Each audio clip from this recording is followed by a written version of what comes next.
Video को like कर दो, चैनल को सब्सक्राइब कर दो, वीडियो को चैनल ला। Thank you. CBSE board exam 2024 में 5 मार्क्स का एक क्वेश्चन आया हुआ था सॉल्यूशन चैप्टर से, तो उसको डिस्कस करेंगे। और ये जो क्वेश्चन है वो आपके चैप्टर नंबर सॉल्यूशन से है और कॉलिगेटिव प्रॉपर्टीज पे है। तो देखिए फर्स्ट क्वेश्चन इसमें क्या गिवन है, डिफाइन रिवर्स ऑस्मोसिस। आपको क्या डिफाइन करना है, रिवर्स ऑस्मोसिस। आपके घर में आरओ लगा होगा, आरओ का जो फुल फॉर्म होता है वो रिवर्स ऑस्मोसिस है। तो ऑस्मोसिस एक कॉलिगेटिव प्रॉपर्टीज है, तो पहले उसको समझेंगे। देखिए यहाँ पे क्या है, एक कंटेनर हमने लिया है, यहाँ पे सेमी परमेबल मेम्ब्रेन है, यहाँ इस साइड आपका सॉल्वेंट है और इधर क्या है आपका सॉल्यूशन है। तो सॉल्वेंट के पार्टिकल जो है थ्रू सेमी परमेबल मेम्ब्रेन इधर जाते हैं, मतलब सॉल्वेंट टू कहाँ जा रहे हैं, सॉल्यूशन की तरफ। तो ये तब तक जाते हैं जब तक यहाँ पे हम कोई प्रेशर अप्लाई नहीं करते हैं। यहाँ पे हमने प्रेशर जैसे ही लगाएंगे तो ऑस्मोसिस प्रोसेस क्या हो जाएगी, स्टॉप हो जाएगी। तो ऑस्मोसिस ऑस्मोटिक जो प्रेशर होता है उसे हम किससे डिफाइन करते हैं, किससे डिनोट करते हैं, पाई से। तो जैसे ही हम यहाँ पे प्रेशर अप्लाइड करते हैं तो जो सॉल्वेंट के particle through semi permeable membrane solution के साइड जा रहे थे वो स्टॉप हो जाते हैं, मतलब जो प्रोसेस हो रही थी वो बंद हो जाती है। उसे हम क्या बोलते हैं, ऑस्मोटिक प्रेशर। अब यहाँ पे क्वेश्चन ये है कि रिवर्स ऑस्मोसिस क्या है। तो आपने ये देखा कि सॉल्वेंट के पार्टिकल सॉल्यूशन के साइड जा रहे हैं, जैसे ही हमने प्रेशर अप्लाइड किया तो उस प्रेशर को हम क्या बोलते हैं, ऑस्मोटिक प्रेशर। और उस समय क्या होता है कि जो सॉल्वेंट के पार्टिकल सॉल्यूशन की तरफ जा रहे थे वो बंद हो जाता है, मतलब वो प्रोसेस आपकी स्टॉप हो जाती है, उसे हम क्या बोलते हैं, ऑस्मोसिस। यहाँ क्वेश्चन है रिवर्स ऑस्मोसिस क्या है। तो रिवर्स ऑस्मोसिस के लिए आप लोग राइट करेंगे कि जो आपका पाई है, मतलब ऑस्मोटिक प्रेशर, ये क्या होगा, लेस देन होगा किससे, पी एक्सटर्नल प्रेशर से।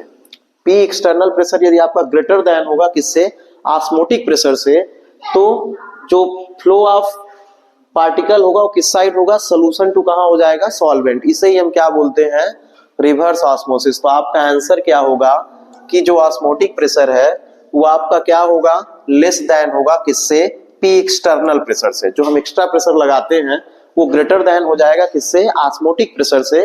तो जो फ्लो ऑफ पार्टिकल होगा वो सोल्यूशन टू किधर हो जाएगा, सॉल्वेंट। सेकंड क्वेश्चन क्या गिवन है, आपको ये बताना है कि why aquatic animals more comfortable in cold water rather than क्या, वार्म वाटर। तो ये वाला क्वेश्चन जो है वो आपके किससे डिपेंड है, हेनरी लॉ से। तो हेनरी लॉ पहले समझेंगे। देखिए हेनरी लॉ क्या गिवन है कि जो पार्शियल प्रेशर होता है वो सॉल्युबिलिटी ऑफ गैस, मतलब मोल फ्रैक्शन के डायरेक्टली प्रोपोर्शनल होता है। तो P इक्वल टू आप क्या राइट करेंगे, P directly proportional to mole fraction of gas या सॉल्युबिलिटी ऑफ गैस। तो P इक्वल टू क्या हो जाएगा, KH इंटू कितना X। KH आपका हेनरी कांस्टेंट है, तो हेनरी कांस्टेंट की यदि वैल्यू निकालना है तो KH इक्वल टू क्या हो जाएगा, P अपॉन X। तो अब देखिए हेनरी कांस्टेंट जो है इनवर्सली प्रोपोर्शनल हो गया है किसके, सॉल्युबिलिटी ऑफ गैस के। तो यहां पे आप राइट करेंगे solubility of gas is inversely proportional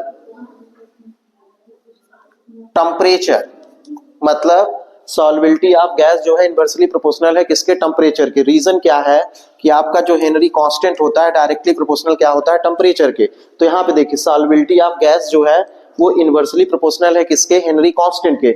यदि हम टेम्परेचर को इंक्रीज करेंगे तो सॉल्युबिलिटी ऑफ गैस क्या हो जाएगा, डिक्रीज हो जाएगा। तो आपको ये बता देना है कि सॉल्युबिलिटी ऑफ गैस जो है इनवर्सली प्रोपोर्शनल होगा किसके, टेम्परेचर के। इसलिए जो है एक्वाटिक एनिमल्स या स्पीसीज कंफर्टेबल फील नहीं करते हैं किसमें, वार्म वाटर में, वो कंफर्टेबल किसमें फील करते हैं, कोल्ड वाटर में। तो ये एप्लीकेशन ऑफ हेनरी लॉ से रिलेटेड था। थर्ड क्वेश्चन देखिए क्या गिवन है कि a solution containing 2 gram of glucose, कोई सॉल्यूशन है जिसमें 2 ग्राम ग्लूकोज है in 100 gram of water, is prepared at 303 Kelvin if the vapour pressure of pure water at 303 Kelvin 32.8 mmHg, what would be the vapor pressure of the solution। पहले question समझेंगे, देखिए ध्यान से। यहाँ पे हमने क्या लिया, एक कंटेनर लिया। इस कंटेनर में बोल रहा है देखिए अ solution containing 2 gram of glucose, of water, मतलब आप पहले वाटर लेंगे तो यहाँ पे हमने क्या ले लिया है, वाटर। ठीक है, ये हमने एक कंटेनर लिया, इसमें वाटर ले लिया। वाटर आपने कितना लिया है, तो यहाँ पे देखिए क्वेश्चन में राइट है कि वाटर जो है आपका 100 ग्राम है। ठीक है, अब इस वाटर का कुछ वेपर प्रेशर होगा, तो ये वोलेटाइल होता है, तो यहाँ पे जो वेपर प्रेशर है उसको हम लोग डिनोट करते हैं P1 नॉट से। तो यहाँ पे देखिए राइट है, प्योर वाटर का वेपर प्रेशर कितना है, 32 पॉइंट कितना है, 8 mmHg है। इतना क्लियर हो गया होगा। अब देखिए दूसरा जो है, इसमें ये कह रहा है कि अब इसमें हम क्या ऐड कर देते हैं इस वाटर में। देखिए 2 ग्राम क्या ऐड करते हैं, ग्लूकोज। हम इसी में वाटर में क्या ऐड कर दे रहे हैं, 2 ग्राम क्या, ग्लूकोज। ठीक है, 2 ग्राम हमने ग्लूकोज ऐड कर दिया, और ग्लूकोज ऐड करने के बाद ये सोल्यूशन बन जाएगा, तो ये आपका क्या हो गया, सोल्यूशन। तो देखिए यहां पे जो प्रेशर अप्लाइड होगा उसे हम लोग क्या बोलेंगे, P1 बोलेंगे। यहाँ पे जो प्रेशर अप्लाई होगा वो पार्शियल प्रेशर होगा, क्योंकि यहाँ पे हमने क्या ऐड कर दिया, नॉन वोलेटाइल सॉल्यूट। तो 2 ग्राम जो है हमने ग्लूकोज ऐड किया है, और यहाँ पे क्या हो गया, अब सोल्यूशन बन गया। तो यहाँ पे जो प्रेशर होगा उसको हम क्या करेंगे, P1 से डिनोट करेंगे। देखिए कैलकुलेट क्या करना है, what would be the vapour pressure of solution, तो P1 हमको कैलकुलेट करना है। अब यहाँ पे हम राइट कर लेंगे, देखिए क्या गिवन है। तो देखिए पहले हम ये समझेंगे कौन से क्वेश्चन से, या मतलब कौन से टॉपिक से ये क्वेश्चन सॉल्व होगा। तो ये आपका कॉलिगेटिव प्रॉपर्टी है, और ये जो क्वेश्चन है वो रिलेटिव लोबरिंग ऑफ वेपर प्रेशर है, जिसके लिए फार्मूला होता है P1 नॉट माइनस कितना, P1 अपान कितना, P1 नॉट इक्वल टू कितना, W2 अपान M2 इंटू कितना, M1 अपान W1। अब देखिए ध्यान से, P1 नॉट की वैल्यू आपको मिल गई है, जो प्योर लिक्विड मतलब वाटर का वेपर प्रेशर है वो कितना है, 32.8 है, माइनस P1 आपको कैलकुलेट करना है, P1 नॉट कितना है, 32 पॉइंट कितना, 8 इक्वल टू W2। W2 क्या है, हमने क्या ऐड किया है, 2 ग्राम, तो 2 ग्राम ग्लूकोज है W2। M2 का मतलब होता है मोलर मास ऑफ ग्लूकोज, तो गिवन है क्वेश्चन में कितना है, 180 इंटू M1 क्या है, वाटर का क्या है, मोलर मास है, तो वाटर का मोलर मास कितना होता है, 18 अपान W1 क्या है, W1 जो है वाटर का वेट है, तो वाटर का जो वेट है वो कितना है, 100 ग्राम है। तो ये हम पुट करेंगे, 100 ग्राम यहाँ पे राइट करना है, ये 100 हो गया।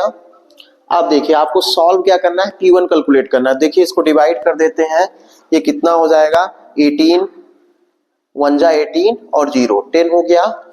अब इसको डिवाइड कर देंगे तो ये कितना हो जाएगा, 5। तो कितना आ जाएगा आपका, 32.8 माइनस P1 अपान कितना, 32.8 इक्वल टू कितना, यहाँ पे कितना बचा हुआ है, 1 अपान 500। आपको कैलकुलेट क्या करना है, P1 कैलकुलेट करना है। क्या राइट करेंगे, 32.8 माइनस P1 इक्वल टू कितना हो जाएगा, ये डिवाइड में है, इधर जाएगा तो मल्टीप्लाई में हो जाएगा, तो 32.8 इंटू कितना, 1 अपान 500।